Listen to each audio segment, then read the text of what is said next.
နားဆင်သူများအားလုံးပဲမင်္ဂလာပါရှင်။ Audio Box Channel လေးမှာပြန်လည်ကြိုဆိုလိုက်ပါရစေ။အခုတစ်ခါဖတ်ပြချင်တာလေးကတော့စာရေးသူထောင်မှုကြီးသိန်းဝင်းရေးသားထားတဲ့လုံတီထမင်းဆိုတဲ့ဝတ္ထုတိုလေးပဲဖြစ်ပါတယ်ရှင်။ဒီဝတ္ထုတိုလေးမတင်ဆက်ခင်မှာကျမတို့ရဲ့ channel လေးကိုလည်း like and subscribe လုပ်ထားခဲ့ဖို့မေတ္တာရပ်ခံပါရစေရှင်။အသစ်တင်နိုင်သိရှိနိုင်ဖို့အတွက်လည်း notification ခေါင်းလောင်းလေးကိုနှိပ်ထားခဲ့ဖို့မမေ့ပါနဲ့နော်။လုံတီထမင်းထောင်တွင်းသုံးစကားများကိုရိုင်းသည်ဟုပြောကြသည်ကိုကျွန်ုပ်လက်ခံပါသည်မြမလွတ်လပ်ရေးဖခင်ကြီးဗိုလ်ချုပ်အောင်ဆန်းကိုယ်တိုင်ပဲရိုင်းပြောမှလူတွေကမှတ်မိကြတယ်ဟုဆိုခဲ့သည်မဟုတ်ပါလောထို့ကြောင့်ထောင်တွင်းသုံးဗန်စကားများမျိုးပေါ်၌သာမကတနိုင်ငံလုံးတောနယ်အထိပါပြန့်နှံ့သုံးဆွဲနေပါတော့သည်ကျွန်ုပ်ထောင်မှုပေါက်စာဘဝကလည်းထောင်အခေါ်အပြောဝေါ်ဟာရာများဖြင့်အတော်စိမ့်သက်ဖြင့်နှာခေါင်းရှုံးမိသည်ဒီလောက်အပြောဆိုရိုင်းဆိုင်တဲ့ဝန်တန်းတွေထောင်သားတွေနဲ့ဖြစ်ပါမလားလို့အခါခါတွေးမိ၏သို့တော့2 လလောက်ကြာတော့နားရင်သွားသည်2 လရှိတော့မှတ်မိသွားခြင်းဖြစ်ပါလိမ့်မည်ကျွန်ုပ်၏အထင်မှာယောက်ျားထောင်သားများကြီးသာဖြစ်ကြ၍ကျွန်ုပ်တို့တက္ကသိုလ်ကျောင်းတွင်အဆောင်နေကျောင်းသားများလိုလွတ်လပ်စွာပြောဆိုကြသည်ဟုထင်မိခဲ့တော်လဲအလုတ်တင်6 လပြည့်၍တာဝန်မှုတာဝန်ကိုထမ်းဆောင်ရသောအချိန်အမျိုးသမီးအိတ်ဆောင်များအတွင်ဆရာဝန်သို့မဟုတ်ဆေးမှုနှင့်အတူကျန်းမာရေးကိစ္စဝင်ရောက်ရသောအချိန်ကြမှမိန်းမများမှယောက်ျားများထက်အပြောအဆိုပုံမကြမ်းတမ်းပွင့်လင်းကြောင်းသိရှိရတော့သည်နံပါတ်4စေသမားလောင်ကစားသမားနှလုံး3 လုံးချဲမှုအပါဝင်ပြည်တစားများကိုထောင်တွင်းအခေါ်ဖိုးဖဲဖာအုပ်စုဟုခေါ်ကြသည်အချို့ယဉ်ကျေးသူများကတော့ဖ3 လုံးအုပ်စုဟုခေါ်ပါသေးသည်အပြောအဆိုအနေထိုင်ကလည်းအတော်ပင်ပတ်ဆက်ကြ၏သို့တော်စိတ်မဆိုးကြအလေးအကျင့်ရပြီးအလွမ်းတင်ကြဟန်တူပါသည်ထိုအုပ်စုမှာအပြင်တွင်နှွဲကြမည်ဖြစ်တော်လဲထောင်တွင်၌ဆေးပြက်၍ယောဂကင်းစင်ကလုံတီးဆန်တကူကြောင့်တောင့်တင်းတန်မာနေကြသည်ဒီနေ့ကျွန်ုပ်ထောင်ဖွင့်နောက်ကျ၍အပြင်ပြန်အထွက်တွင်ထောင်ဘူးဝကြီးအနီးရှိအမျိုးသမီးအချုပ်ဆောင်ရှိအရောက်အမျိုးသားထောင်သား2 ဦးထမ်းလာသောစီပိုင်းပြက်ထမင်းအိုးကြီးမှာလုံတီးထမင်းများအပြည့်အမောက်အငွေ1000ထွက်နေ၏အမျိုးသားအချုပ်ထောင်ကျသားများအမျိုးသမီးဆောင်အတွင်မဝင်ရသဖြင့်ကျွန်ုပ်ရက်ကြည့်နေမိသည်ထမင်းအိုးကြီးကိုအဆောင်ဝတကားရှိ၌ချပြီးထမ်းလာသူများကတကားကိုခောက်လိုက်တော့တက်ကြက်အစိမ့်ရှိအမျိုးသမီးတဦးတကားဖွင့်၍ထွက်လာသည်ထို့နောက်အဆောင်တွင်ပတ်လှည့်ပြီးဖိုးဖဲဖာအုပ်စုလာကြတော့ဟိထမင်းထမ်းရောက်ပြီမကြမီဗလကောင်းကောင်းနှင့်တောင့်တင်းသောအမျိုးသမီး2 ဦးထွက်လာသည်ထမိန်တိုတိုဝေး၍အားကောင်းမောင်းတန်ယောက်ျားကြီးများအလားတဦးကအသားဖြူဖြူတဦးကအသားညွန့်ညိုဒေါင်းတီမောင်းတီဖြင့်ထမင်းဆိုင်တန်းတဘိုးကိုရှေ့တစ်ယောက်နောက်တစ်ယောက်ဝင်ကဆွေကနေထမ်းဝင်သွားကြ၏ကျွန်ုပ်လွန်စွာအံ့ဩမိပါသည်ဒီနေ့တွင်ကျွန်ုပ်ထောင်ပိုင်ကြီးရုံးခန်းအတွင်း၌ရုံးကိစ္စဖြင့်ရောက်စဉ်ပင်စင်စားထောင်ပိုင်ကြီးတဦးအားကျွန်ုပ်တို့၏ထောင်ပိုင်ကြီးရုံးစပွဲရှိ၌တွေ့ရသည်ထောင်ပိုင်ကြီးကဧည့်သည်ကိုကော်ဖီတိုက်ရင်ဧကန်စကားပြောနေခြင်းဖြစ်သည်ထောင်ပိုင်ကြီးကကျွန်ုပ်ကိုတွေ့သည်နှင့်ဦးသိန်းဝင်းဒီထောင်ပိုင်ကြီးကိုသိလားနဲမှာတာဝန်ကျပြီးပင်စင်ယူလိုက်တာမို့ခမရတို့တော့မိမယ်မထင်ဘူးဒီကထောင်ပိုင်ကြီးကအစ်စ်မြစ်ရောင်ယောဂါကောက်ဖြစ်နေလို့လုံတီးဆန်လာတောင်းတာရိတ်ခါထောင်မှုကိုတော့ပြောပေးပါအောင်ဗျာလုံတီးဆန်2 ပြည်လောက်ကိုပလတ်စတစ်အိမ်နဲ့2 ထပ်လုပ်ပြီးယူလာပေးပါလို့ဟုတ်ကဲ့ထောင်ပိုင်ကြီး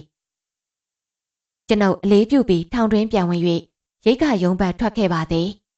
ရိတ်ခါထောင်မှုကိုပြောပြရာရိတ်ခါထောင်မှုကချက်ချင်းထုတ်ပိုးပြီးဝန်တန်း2 ဦးနှင့်ထည့်ပေးပါသည်ကျွန်ုပ်ထောင်ပိုင်ကြီးရုံးခန်းကိုပြန်ရောက်တော့ဧည့်သည်ထောင်ပိုင်ကြီးကဒီကထောင်မှုတို့လည်းငယ်ရွယ်စဉ်ကတည်းကလုံတီးထမင်းကိုစားပေးပါအကျဉ်းသားစားတဲ့ထမင်းဆိုပြီးအထင်မသေးနဲ့အလွန်အာဟာရကျွဲဝတယ်ကျုပ်လည်းထောင်ရရှိလောက်လာတော့ထောင်သားစားတဲ့ဆန်းဆိုပြီးအထင်သေးလို့မစားဖြစ်ခဲ့ဘူးအခုကောက်ယောဂဖြစ်တော့မှဆရာဝန်ကညှိုးတာနဲ့ထောင်ကိုလာတောင်းရတာလုံတီးဆန်ဆိုတာကအခွန်ကျွတ်ယုံစပားကိုကြိတ်ထားတော့အာဟာရဓာတ်တွေမဆုံးရှုံးတော့ဘူးအပြင်မှာလည်းဝယ်လို့မရဘူးထောင်တွေမှာပဲရှိတယ်လေလုံတီးဆန်စားတော့မှယောဂတက်တာသွားတာလက်တွေပဲဟုတ်ကဲ့ပါအန်ကယ်ပင်စင်စားထောင်ပိုင်ကြီးကလုံတီးဆန်သည်ကျမ်းမာရေးအတွက်အလွန်ကောင်းကြောင်းညွှန်းသွားတော့လဲကျွန်ုပ်မစားဖြစ်သေးပါထောင်ဘဟုမိန်းကြီးတွင်ထိုင်ရင်ဖိုးကြီးမှလုံတီးထမင်းနံ့ကိုရသည်အတော်မွေးပါသည်ပြောင်းဆန်နံတင်းနေ၏ထို့ကြောင့်ဖိုးကြီးအတွင်းသို့ဝင်ပြီးလေးလာမိသည် အုတ်ခုံဖွဲမိဖို့အရှိကြီးပေါ်တွင်တန်စီပိုင်းကြီးများကိုစီတင်၍အောက်ကရေခမ်းတန်ကြောက်၃ချောင်းထောက်ထည့်အပေါ်ကအပေါက်ဖောက်ထားသောတံပြားကြီးကိုတင်ဆန်အိတ်လိုက်လောင်း၍ရင်သွေးငွေဖြင့်ပေါင်ခြင်းဖြစ်သည်စေကြောခြင်းမရှိကျွန်တော်လုံးတီးဆန်ကိုကင်ကြည့်တော့ဆန်စေးအလဲ၌ဘေးကျအနီအစင်းကလေးပါသည်ထိုစဉ်ရဲဘက်ဖို့ကောင်းကကျွန်တော်အနီးကိုရောက်လာပြီးဆရာလုံးတီးသမင်းကိုလေ့လာတာလားစံချမ်းဆိုပေမဲ့တော်တော်အားရှိတယ်ဆရာယောဂအတော်များများလည်းပျောက်ကင်းတယ်ကျွန်တော်ကအပြစ်မနေတော့ကအဆုတ်ယောဂတဲ့ချိန်ထားလို့မိမသွားခိုးရင်းနဲ့လူကြီးတွေမလက်တာနဲ့ပဲနှတဲတဲ့ဝင်ပုန်းနေမိတာအဲ့ဒါနွားမိထဲတဲ့မိကိုမွန်နာနဲ့မအောင်နိုင်တော့ပဲချောင်းဆိုးမိရကနေလူကြီးတွေဖမ်းမိပြီးနွားခိုးမှုနဲ့ထောင်3နှစ်ကြာတာဆရာကျွန်တော်အရင်ကပိန်ပိန်လေးယောဂတဲ့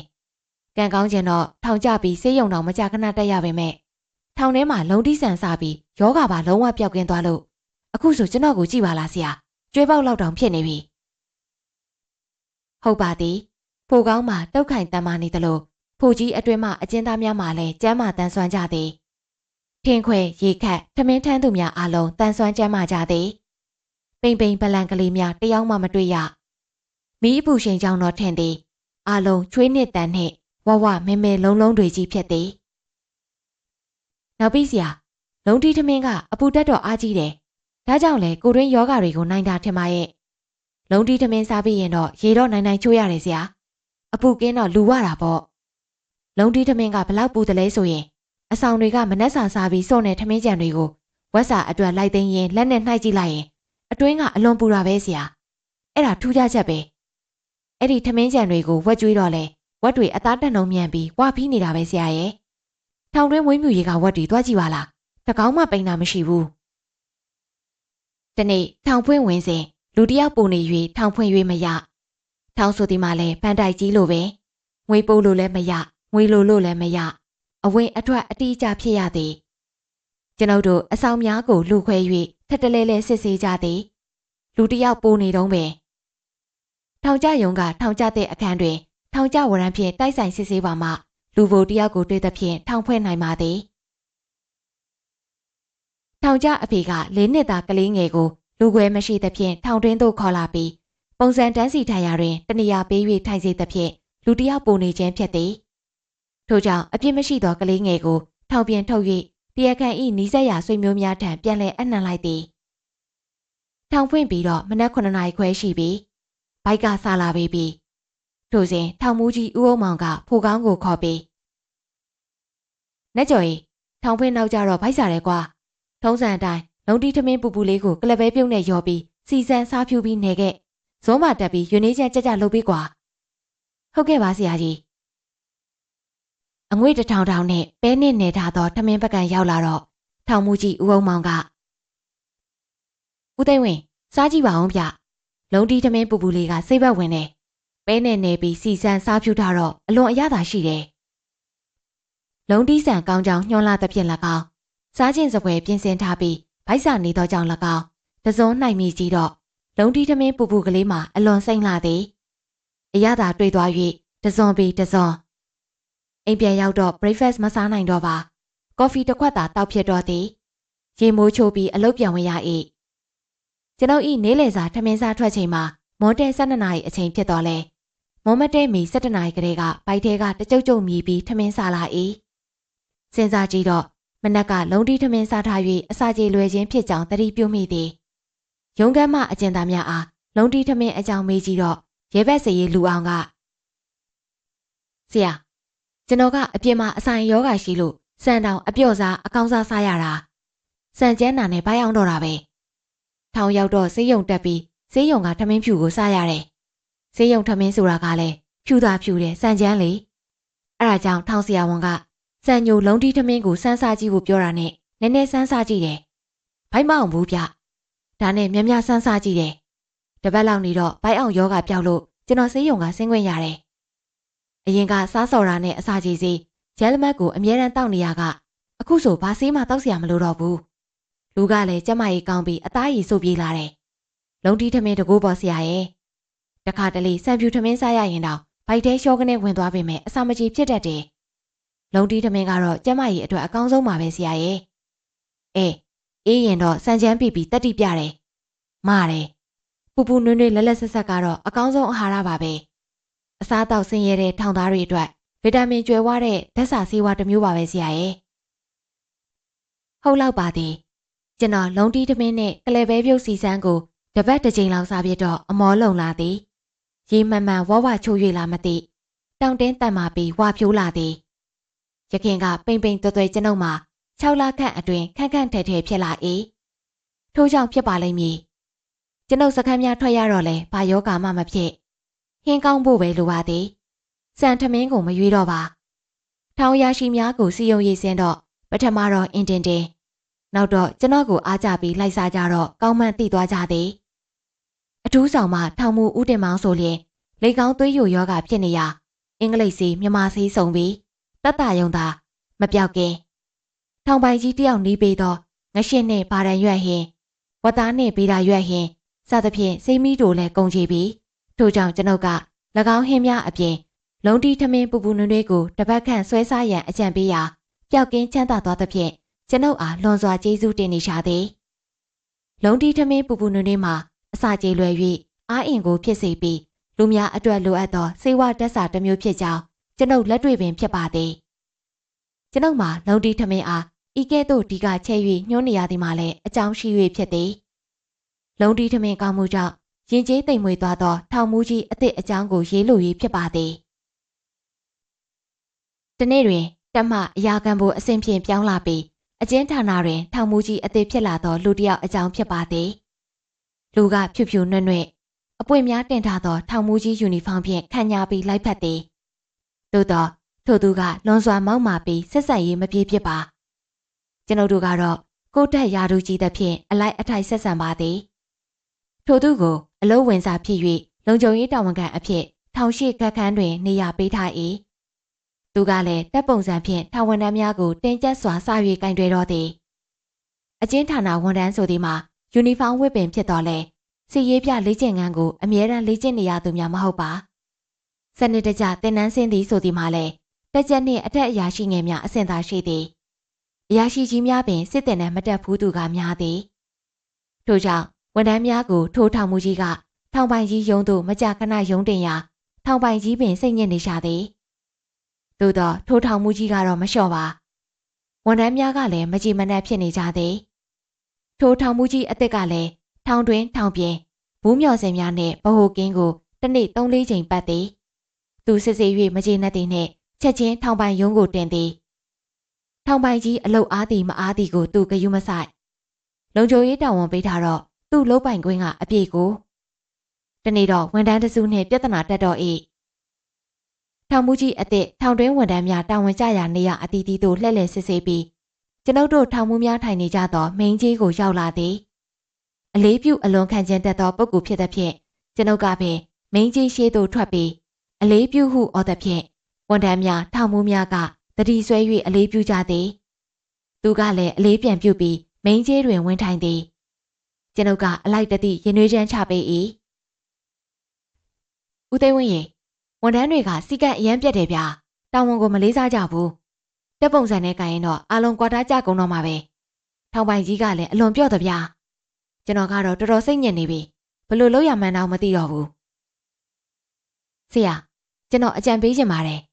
ဆရာလည်းပင်မန်းတာတတ်တာသွားအောင်နည်းနည်းလျှော့လိုက်ပါဝန်ထမ်းတွေကစစ်တင်တန်းတက်ဘူးသူကရှာတော့စစ်ပုံစံနားမလည်ကြဘူးကျွန်တော်တို့စီမှာတာဝန်မှုတာဝန်ချက်နဲ့ဂက်ခန်းကတက်ချက်တွေကနေညမပြတ်စစ်ဆေးနေပါတယ်ထောင်ပိုင်ကြီးလည်းအနားမနေပါဘူးနေညစစ်ဆေးနေပါတယ်မနက်တစ်ခါညနေတစ်ခါစစ်ဆေးရင်လုံလောက်ပါတယ်အေးဗျာကျွန်တော်ကလည်းပေးထားတဲ့တာဝန်ကိုကြေပွန်ကျင်လွန်းပါလုံခြုံရေးဆိုတာအလွန်ရေးကြီးတယ်လေ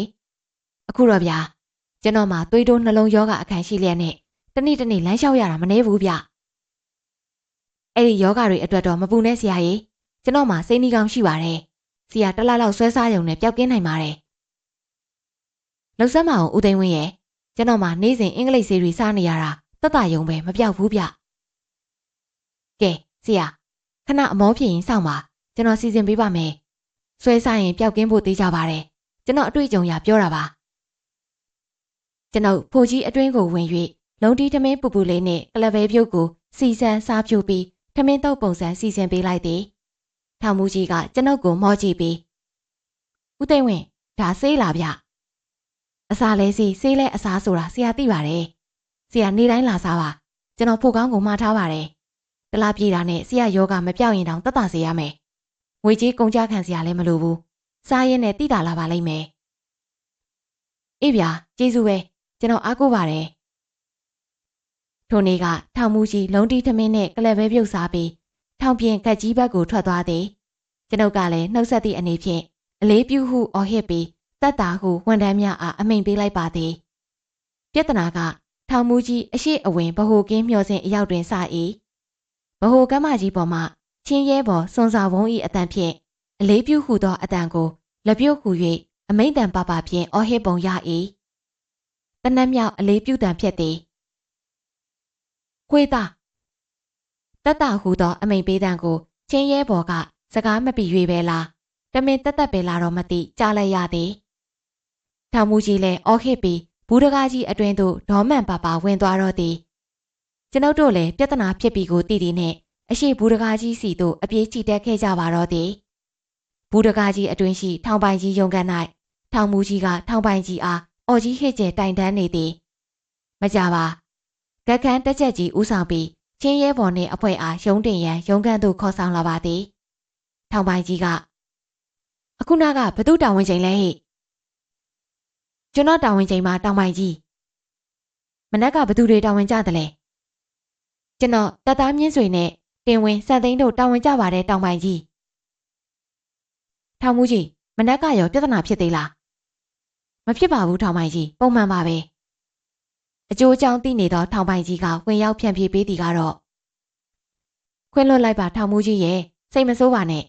ချင်းရဲပေါ်စွန်စာဝုံးကချင်းလူမျိုးဆိုတော့မြမတန်မပြီးလို့ပါအမိန့်တန်ပါပါအော်ဟေးရတော့နားကြလွဲတာလည်းဖြစ်နိုင်ပါတယ်အခုတောင်ကြည့်ပါလားကျွန်တော်ကိုထောင်ပိုင်ကြီးလို့ပြပြတတ်တမခေါ်နိုင်ပဲတောင်ပိုင်ကြီးတယ်လေထိုစဉ်ချင်းရဲပေါ်စွန်စာဝုံးကဟုတ်ပါတယ်တောင်မူကြီးကျွန်တော်ချင်းလူမျိုးမြမစကားမပြီးလို့ပါခွေးရုပ်ပါနော်တောင်မူကြီးစိတ်မရိုးပါနဲ့ဟောဆဲပြန်ပြီထောင်ပိုင်ကြီးခွင့်လွတ်ပါစိတ်မဆိုးပါနဲ့လို့ပြောတာပါဗျာခမ ्या ကလည်းအထနာကောက်နေပြန်ပါပြီကဲစွန်စာဝုံးတို့အဖွဲ့ဂက်ကြီးပေါ်ပြန်ကြနောင်ဒီလိုမဖြစ်စေနဲ့ဒီကထောင်မူကြီးလာရင်ချင်းရဲပေါ်မအော်နဲ့တော့တခြားတစ်ယောက်ကအော်ကြားကြရဲ့လားဟုတ်တောင်ပိုင်ကြီးကျေးဇူးတင်ပါတယ်စွန်စာဝုံးတို့ကင်းအဖွဲ့ဂက်ကြီးပေါ်သို့ပြန်တက်သွားတော့မှထောင်မူကြီးကလည်းအပြင်ထွက်သွား၏ထောင်ပိုင်ကြီးကတော့တပြုံးပြုံးဖြင့်ကြံခဲ့သည်နောက်နေ့များတွင်ထောင်မူကြီးထောင်တွင်းသို့အဝင်အထွက်လုပ်တော့လေ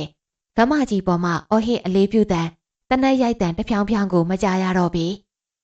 ဂက်ခန်းတောင်ဝန်ကျတက်ချက်ကြီးကိုမေးကြည့်တော့မှထောင်မူကြီးကသူ့အားကမ္မကြီးပေါ်မှအလေးပြုရန်မလိုတော့ဟုပိတ်ပင်ထားသဖြင့်ဖြစ်ကြောင်းသိရတော့သည်တခါကမ္မကြီးပေါ်သို့ကျွန်ုပ်ကင်းစစ်အရောက်တွင်တက်သားစွန်စာဝုံးအားမေးကြည့်ရာတနေ့ 4-5 ချိန်ထောင်မူကြီးကိုတနက်ရိုက်အလေးပြုရသဖြင့်လက်များပင်နာနေသောကြောင့်တမင်အမြင်ကဲ့၍ဆဲမိကြောင်းအလုတ်ပြုတ်လျင်ပြုတ်ပါစေဟုစွန့်စွန့်ဆဆလုပ်ခဲ့ကြောင်းထောင်ပိုင်ကြီးကသဘောပေါက်၍တတ်တာရကြောင်းတနက်ရိုက်အလေးပြုရသည်မှာထောင်ပိုင်ကြီးမှစ၍အထက်အဆင့်ကိုအလေးပြုရမည်ဟုသိရှိထားကြောင်းယခုတော့ထောင်ပိုင်ကြီးကတနက်မြောက်အလေးပြုခြင်းကိုတားမြစ်ထားပြီးထောင်မူကြီးကြကမှလှုပ်ခိုင်း၍အမြင်ကပ်ပြီးဆဲဆိုမိကြောင်းဝန်ခံပါသည်နောက်တစ်ပတ်တွင်ထောင်မူကြီးနှင့်ကျွန်ုပ်တွေ့ဆုံစဉ်လုံးတီထမင်းစား၍သူ၏သွေးတိုးနှင့်နှလုံးရောဂါတက်တာသွားကြောင်းနှင့်အကျဉ်းဌာနရုံးချုပ်သို့သူပြောင်းရွှေ့တာဝန်ထမ်းဆောင်ရန်အမိန့်စာထွက်လာပြီးဖြစ်ကြောင်းသတင်းကောင်းပါလာတော့သည်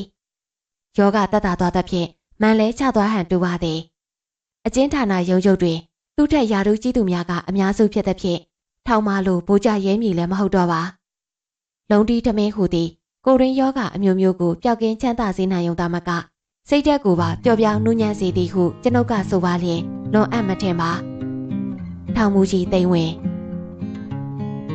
အခုဖပြခဲ့တာကတော့စာရေးသူထောင်မူကြီးသိမ့်ဝင်ရေးသားထားတဲ့လုံးတီထမင်းဆိုတဲ့ဝတ္ထုတိုလေးပဲဖြစ်ပါတယ်ရှင်သုတ္တယတစာပေများကိုအပတ်စဉ်တင်ဆက်ပေးမှာဖြစ်လို့ Audio Box Channel လေးကိုလည်း Like and Subscribe လုပ်ထားခဲ့ဖို့မမေ့ပါနဲ့နော် Audio Box လေးတွေနားထောင်ရင်ဘဝအမောတွေပြပြောက်ပြီးတာယာတဲ့အချိန်လေးပိုင်ဆိုင်ကြပါစေရှင်